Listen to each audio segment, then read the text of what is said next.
A 14-year-old boy whistled in Mississippi, and within days his mother was left identifying his unrecognizable face.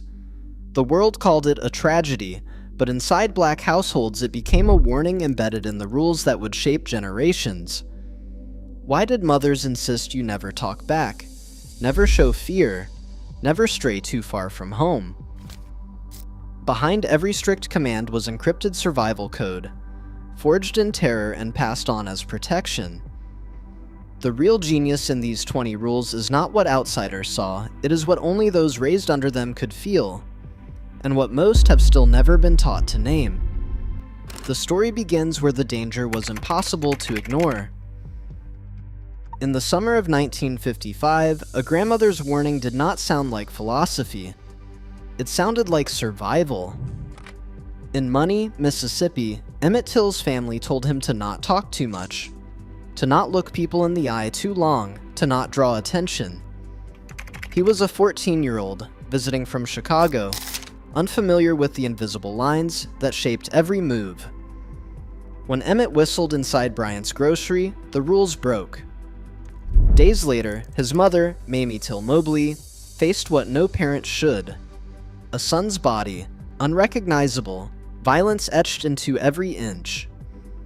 The world called it a tragedy, but for Black families it became a code, etched deeper than any textbook, passed from mother to child with the weight of a funeral procession.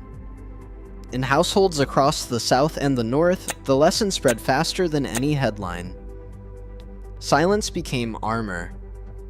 Children learned to shrink themselves in public, to answer adults with yes, ma'am, and no, sir, no matter how unfair the demand.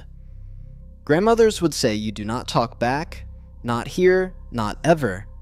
You keep your head down and your voice low. These were not just manners, they were shields forged in a world where the cost of a single word could be life itself. Oral histories recall grandmothers pointing to barns or riverbanks and whispering that is where Emmett was taken. Remember that when you feel like talking smart. The rules were strict, sometimes harsh. No wandering, no sass, no tears in front of strangers. But each command carried the memory of a mother who had lost everything. In Black homes, discipline was not just about obedience, it was about making sure a child came home alive. The rules were not written, but every child knew them by heart. And for many, the sound of a mother's, "Because I said so" was the only thing standing between them and the world outside. 6 million Black families packed everything they owned and boarded trains, buses, and hope itself, heading north between 1910 and 1970. The Great Migration did not just move bodies, it carried a code. Grandmothers wrapped etiquette rules in handkerchiefs and memory, determined that children would know how to survive in a new city, as well as they did on a dusty Mississippi road. In Chicago, Detroit, and Harlem, those same warnings echoed in cramped apartments. You do not go in anybody's house you do not know. The rule was simple. Avoid situations that could twist into accusation or danger, especially in neighborhoods where a wrong glance could still cost everything. Another rule traveled with every suitcase. We have food at home. It was not about stinginess, it was about pride and protection. Eating out too often meant risking humiliation, or worse, being accused of theft or not knowing your place. Mothers watched every penny, but they also watched for the smallest sign that their children might be seen as less than. No matter how hungry, you learned to wait until you were safe behind your own door. Act like you got some sense. That one fit everywhere. In the South, it was about survival. In the North, it became a shield against new forms of scrutiny. You learned to sit still in church, keep your shoes clean, and answer every question with respect. Grandmothers told stories of neighbors who slipped up and paid for it. The rules sounded old, but the dangers were always new. These lessons did not fade on city blocks or factory floors. They grew sharper. Even in places where the lynching tree was gone, mothers warned, you represent this family everywhere you go. The code was not just Southern, it was survival. written into every step from the Delta to the South Side. Each rule was a thread connecting generations and geography, weaving caution into the very air black children breathed. Act like you got some sense. That phrase landed before every school day, every church Sunday, every trip to the store. It was more than a warning, it was a performance. Black children learned early that every word, every look, every step was being watched and weighed by people who saw not just a child, but a representative of an entire family, sometimes an entire race. Mothers pressed uniforms, checked hairlines, and ironed out attitudes before a child ever left the front door. The message was clear: you are not just yourself out there. You are all of us. Inside the classroom, the rules doubled. Raise your hand. Never interrupt. Speak clearly, but not too loudly. Teachers, sometimes fair, often not, could turn a small slip into a permanent record.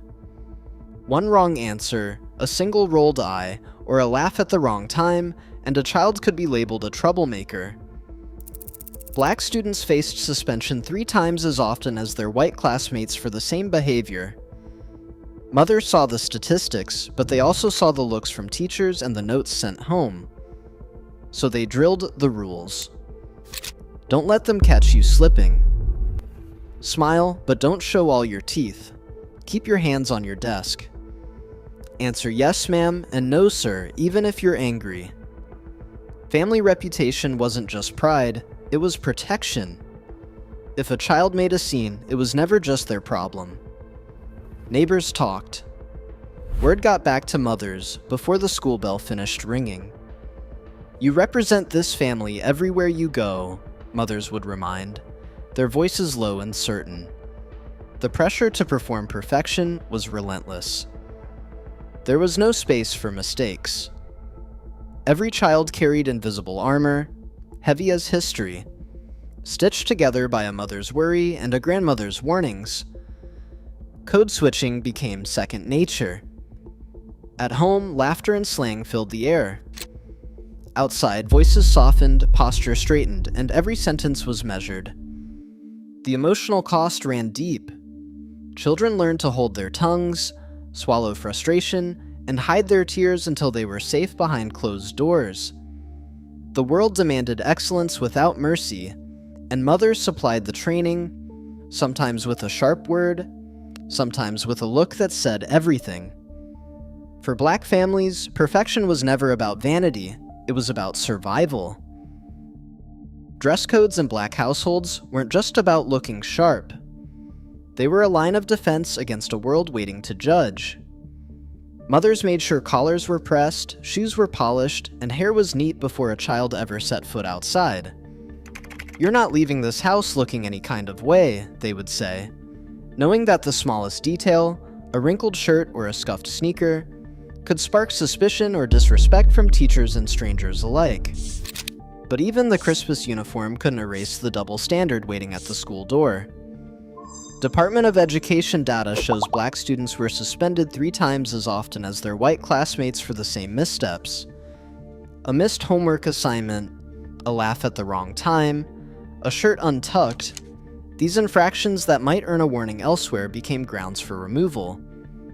Mothers studied the notes sent home, reading between the lines. They knew that discipline in the classroom could be the first step toward something far more dangerous.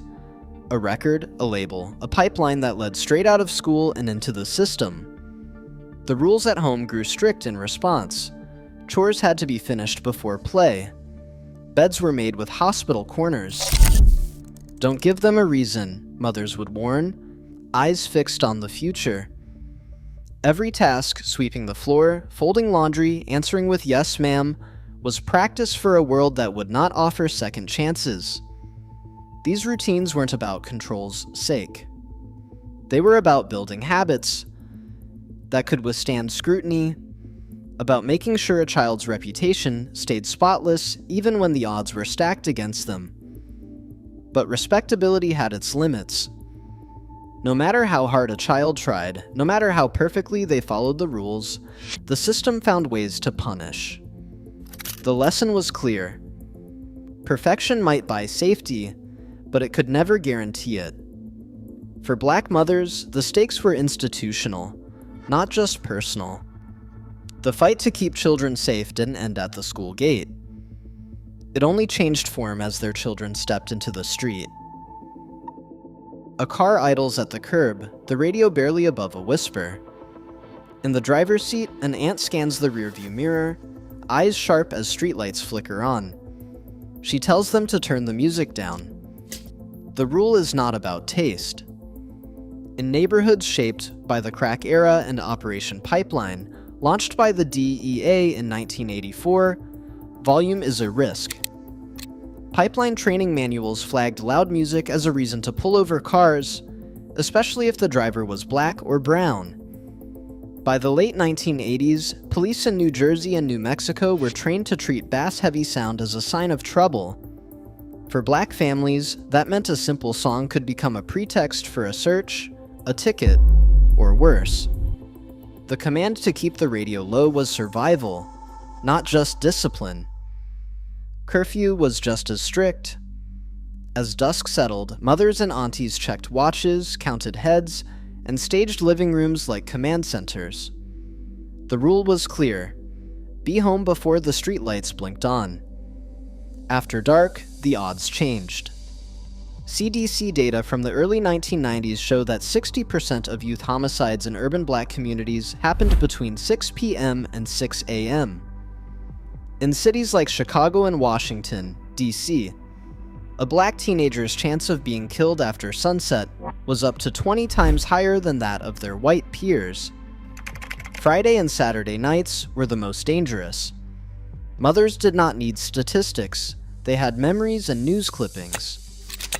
Every missed curfew felt like a countdown. Schedules in these households weren't just about order, they were blueprints for survival. After-school routines mapped out the safest routes home, with strict instructions to avoid certain corners and certain crowds. The line between protection and control blurred, but the logic was unyielding. Don't give anyone a reason to stop you. Don't draw attention with noise. Don't get caught outside after dark. These rules engineered daily life, turning ordinary moments into acts of quiet resistance. In the eyes of mothers, every household policy was a shield, sometimes invisible, always essential. Fingers splayed on the dashboard, palms up, not moving an inch. That was the drill. In the back seat, a cousin's voice would echo, "Hands where they can see them." It wasn't paranoia, it was protocol, passed down like a family recipe, but with the weight of survival. Black mothers and aunties didn't just say it once. They repeated it every time someone left the house, every time a police cruiser slid into view. The rule never changed: keep your hands visible at all times, especially during a traffic stop, especially if you're young and Black. No sudden moves, no reaching for a wallet, no digging in your bag. The stakes were too high. The logic was simple, but the fear behind it was not. Decades of police manuals, especially after Operation Pipeline began in 1984, trained officers to treat furtive movements, hands dipping out of sight, as warning signs. Black families learned that lesson through stories, not textbooks. A friend's brother was pulled over in Newark for a broken taillight, told to get his license, but moved too quickly. He was face down on the pavement before he could explain. In some cities, just putting your hands in your pockets was enough to draw suspicion. So mothers drilled it. Hands on the wheel, 10 and 2, until you're told otherwise. Another rule: never run. Not from the police, not from a store, not even from a barking dog if there is a squad car nearby. Running could be read as guilt, as threat, as reason enough. The names of those who didn't make it home traveled through neighborhoods like warnings. Aunties would say, "Don't you ever run, no matter what. And always carry ID." Even teenagers memorized the script. "Yes, officer, my name is..." No backtalk, no sudden gestures, No arguing about fairness. These weren't just rules for the street, they were survival tactics, rehearsed in living rooms, on sidewalks, in the back seats of cars. Every command was a response to a world trained to see danger where there was none. For Black families, bodily vigilance became second nature, a choreography learned young, performed daily, and never, ever forgotten. By 2020, the rules Black mothers enforced had to adapt to threats that moved faster than any rumor or police cruiser. After the killing of George Floyd, every phone became a spotlight, and every mistake could be replayed for millions. Viral videos of violence changed the old code almost overnight. The new rules were blunt: never leave the house without your phone charged, never walk alone with your hood up, never say or do anything in public that could be twisted by a stranger's camera. Surveillance wasn't just from police anymore. It came from neighbors, store clerks, even classmates with TikTok accounts. A millennial mother in Atlanta tells her son, "Keep your location on. Text me when you get there. If something happens, start recording." The logic echoes the past, but the details are new. A child's safety now depends on proof, timestamps, video, a digital trail that says, "I was here, I did nothing wrong." Group chats replace whispered warnings. Social media is both a shield and a snare, exposing Black children to judgment from strangers and systems alike. In this era, vigilance means teaching kids not just how to survive an encounter, but how to survive its aftermath, online and off. These modern rules are not softer. They are sharper, shaped by the knowledge that the world is always watching, and that survival now requires both invisibility and evidence. Adulthood brings a reckoning. The rules that once felt like chains now look like blueprints. For many Black millennials, the realization comes slowly, over a work email, a tense meeting, or a moment of silence in an unfamiliar room. Suddenly, the echoes of a mother's voice are clear. Don't let them see you cry. Act like you got some sense. Those words make sense in a world that still demands composure and excellence, but rarely offers grace. Studies tracking Black adults raised under strict household codes find a pattern. Those who mastered emotional control and discipline as children are, on average, earning 15 to 20% more than peers from less regimented homes. The numbers tell part of the story, but they don't explain the cost. Experts warn these outcomes are correlation, not destiny. As Trina Green puts it, "I was trying to shape my son in ways that would protect him from racism, but in doing so, I was crushing his spirit." The desperate love behind every strict rule is a lesson that lands hardest only when looking back. Now, as parents themselves, a new generation stands at the crossroads, grateful for the armor, wary of the scars. The question lingers: can the next set of rules protect without wounding, teach resilience without silencing joy? Today, Black children are still over-policed in schools and face harsher discipline than their peers, a reality confirmed by Department of Education data. The unwritten codes passed down by mothers remain both shield and burden. As new generations navigate old dangers in new forms, the question becomes, how do we transform survival into true safety? The world is still watching. Let your story be part of the answer. Share your thoughts below.